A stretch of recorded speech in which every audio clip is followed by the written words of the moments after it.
안녕하세요. 유나이티드 읽어주는 남자 정진입니다. 밀란전 전술 리뷰로 돌아왔습니다. 전반적으로 이번 경기 양상은 부상으로 이탈했었던 핵심 자원들이 다소 복귀한 상황에서 양팀 감독들이 해당 자원들을 서로 손패에 넣어놓고 누가 먼저 꺼낼지 눈치 싸움을 하다가 결정적인 순간에 꺼내는 방식으로 치러졌는데요. 유나이티드의 비장의 수, 포그바는 경기를 캐리하면서 자신의 가치를 증명한 반면 밀란의 질라탄은 폼이 다소 떨어져 있다는 것을 느낄 수 있었던 경기였습니다. 결론적으로 양팀 감독들이 각자 가지고 서로 아껴두었던 필살기가 소셜에겐 있었고 피올레겐 없었던 셈이죠. 경기 결과는 그래서 유나이티드의 1대0 승리였습니다. 포그바가 투입된 지 3분 만에 소셜의 선택이 옳았다는 것을 증명하는 멋진 골을 넣었고 그 이후로 경기를 잘 지키면서 힘든 산시로 원정에서 승리를 거둘 수 있었죠. 합계 스코어 2대1로 8강전 진출을 확정지었습니다. 그렇지만 경기는 서로 비등비등하다고 보아도 무방할 정도로 팽팽한 흐름이 나타났습니다. 전체적으로 경기 흐름을 놓고 볼 때 전반 초반은 유나이티드가, 전반 후반은 밀란이 가져가는 양상이었고 후반전 유나이티드가 포그바 교체 카드를 성공시키면서 흐름을 재차 뒤집고 선제골을 넣자 밀란이 그에 대응하며 질라탄의 투입, 어느 정도 흐름을 다시 확보해가는 양상이었죠. 양팀의 선발 라인업은 다음과 같았습니다. 우선 밀란의 경우 경기가 얼마 남지 않은 시점에 안테 레비치의 부상으로 인한 소집 명단 제외 소식이 전해지면서 중앙 공격수 자리에 쓸 수 있는 레앙, 레비치, 만두키치 모두가 이탈한 상황이었는데요. 질라탄이 풀타임을 뛰기에 무리가 있는 상황이었기 때문에 사무 카스티오를 제로톱으로 활용하는 4-2-3-1을 들고 나왔습니다. 베나세르가 복귀한 상황이었지만 부상으로 인한 매치핏을 우려한 탓인지 메이테가 나섰고 테오는 복귀했지만 칼라브리아는 복귀하지 못하면서 결국 오른쪽 풀백으론 칼룰루가 나서게 됐죠.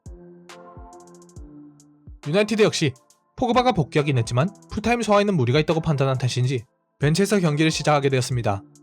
전반적으론 경기 전 예상했던 것과 큰 차이가 없었던 라인업인 가운데 아무래도 포그바가 없다 보니 이번 경기에서도 브루노에게 많은 부담이 가해질 수밖에 없는 상황이었습니다. 포그바가 합류하며 선발 명단에 들었다면 브루노에게 좀 여유가 생겼겠지만 그린우드, 레시포드, 제임스의 공격 자원 모두 창조성이 부정한 상황에서 브루노에게 워낙 과중한 임무가 부여된 탓입니다. 그나마 다행인 부분은 그 뒷선에서 볼을 전개할 수 있는 쇼와 프레드가 모두 출격해 1차전의 양상을 답습하진 않을 수 있었다는 것이었죠. 전술적인 부분으로 넘어가서 소셜의 이번 경기 전술 포인트 중 가장 큰 부분은 상대에게 주도권을 내주지 않는 것이었습니다. 밀란이 빌드업의 한 축인 베나세르와 칼라브리아를 모두 잃은 상황에서 후방 전개 배출구가 될 수 있는 선수는 테오 정도밖에 없었습니다. 캐시와 메이트는 중원 장악에선 크게 도움이 되지만 경기를 큰 틀에서 그릴 수 있는 능력이 아쉬운 편이었으니까요. 그래서 밀란은 빌드업 단계에서 테오를 높게 전진시켜 공을 전달하면서 테오의 볼 운반을 통해서 빌드업 작업을 진행하고자 했습니다. 소셜의 감독은 여기에 대해 테오의 뒷공간에 지속적으로 선수를 침투시키면서 밀란이 소극적으로 경기에 임할 수밖에 없도록 유도하고자 했죠. 또한 동시에 소셜의 감독은 지난 1차전 경기에서 밀란의 활동량 넘치는 전방 압박에 크게 대인 적이 있었기에 이번 경기에 대해서는 사용할 수 있는 후방 주전 자원들을 대부분 기용하며 빌드업에서 문제가 생기지 않도록 안배했습니다. 쇼를 통한 전진 옵션과 마티치에 비해 빠른 템포의 전개가 가능한 프레드를 통한 전진 옵션은 분명 1차전과 큰 차이가 있는 부분이었죠. 여기서 밀란의 1차전 방식처럼 압박을 하더라도 빠져나가는 빈도가 크게 늘었기에 밀란은 결국 테오의 뒷공간에 대한 리스크와 유나이티드의 빌드업에 대한 1차 저지 실패 문제로 인해 이전 경기에 비해서 내려앉을 수밖에 없었고 주도권을 내줄 수밖에 없었습니다. 다만 이것이 그리 오래 지속되진 못했는데요. 원인은 유나이티드의 공격 상황에서의 고질적인 문제였습니다.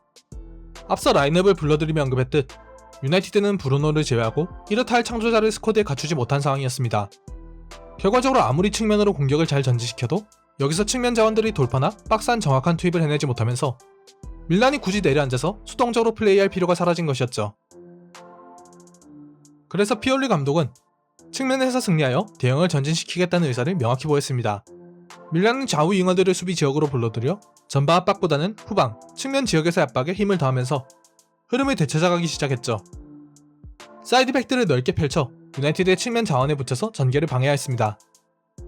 이 방식은 분명 중앙이 헐거워진다는 문제점이 있었지만 브루노가 막아낸다면 크게 후방을 걱정할 이유가 없었고 그래서 브루노의 캐시에 메이테디오를 붙여 그들이 브루노를 완전 봉쇄하는 방식으로 해당 문제를 보완했습니다.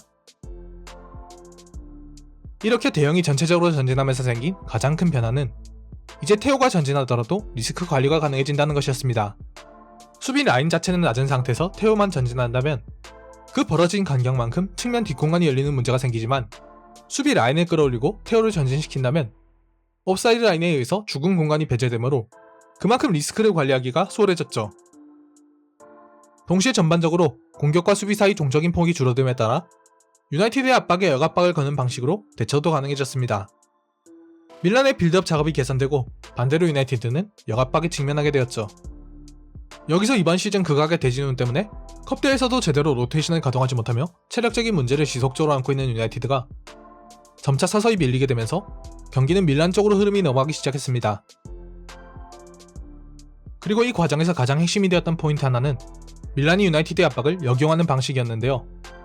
유나이티드가 강한 전방 압박을 위해 3선 자원인 맥토미니 혹은 프레드를 전진시켜 활용하는 상황에서 밀란은 이 위치에 차라놀루를 후퇴시켜 공간을 활용하도록 유도했습니다. 일단 차라놀루가 볼을 받으면 좌우 측면에 펼쳐선 측면 자원들에게 공을 상당히 정확하게 전달할 수 있었죠. 이제 밀란의 기초 빌드업은 프레드와 맥토미니 뒷공간에 있는 차라놀루에게 공을 전달하는 과정이 되었습니다. 이 공간에 롱패스로 전개하더라도 차라놀루는 공을 받아야 할 능력이 있으니 그만큼 공격 작업이 매끄러지기 시작했죠. 결과적으로 후반전 막판의 흐름은 밀란이 오히려 유나이티드를 전진 압박하는 형태까지 전개가 되었습니다. 개인적으로는 전반이 끝난 직후에 후반전 시작하자마자 포그바가 투입될 필요가 있다고 판단했었습니다. 흐름을 완전히 내준 상황에서 하프타임을 통해 한 차례 상황을 끌고 갈 필요가 있었고 브루노의 부담을 덜어줄 수 있는 포그바는 분명 그에 부합하는 유일한 옵션이었죠. 그리고 솔샤르 감독은 정확히 문제를 파악하며 적절한 타이밍에 포그바를 투입시켰습니다. 포그바가 투입되자 유나이티드는 2명의 10번 도펠 첸나 체제를 갖출 수 있게 되었고 그만큼 캐시와 메이테가 브루노를 집중 마크하던 상황이 흐트러질 여지가 생겼죠. 공을 쥐고 운반할 수 있는 포그바의 존재로 인해 브루노는 조금 더 전진한 위치에서 공에 관여할 수 있었습니다. 물론 지속적인 체력적 문제로 인해 브루노의 이후 경기력은 썩 좋지 못했지만 그럼에도 전반전에 비해서는 크게 개선이 되었고 부족한 부분은 포그바가 개인 능력으로 메꿔줄 수 있었죠.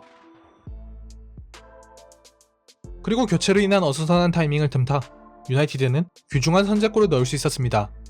에이전트의 언플과 각종 구설수 때문에 이미 팬들에게 미운 털이 단단히 박힌 포그바이기에 감정으로, 마음으로는 포그바를 미워해야 하지만 이성적으로 머리론 포그바를 미워할 수 없는 이유를 본인이 증명했죠. 현재 유나이티드에서 브루노의 부담을 덜어주고 경기를 끌고 갈 수 있는 에이스는 본인밖에 없다는 것을 비단 이 귀중한 골뿐만이 아니라 후반전 경기력을 통해서도 잘 보여주었습니다.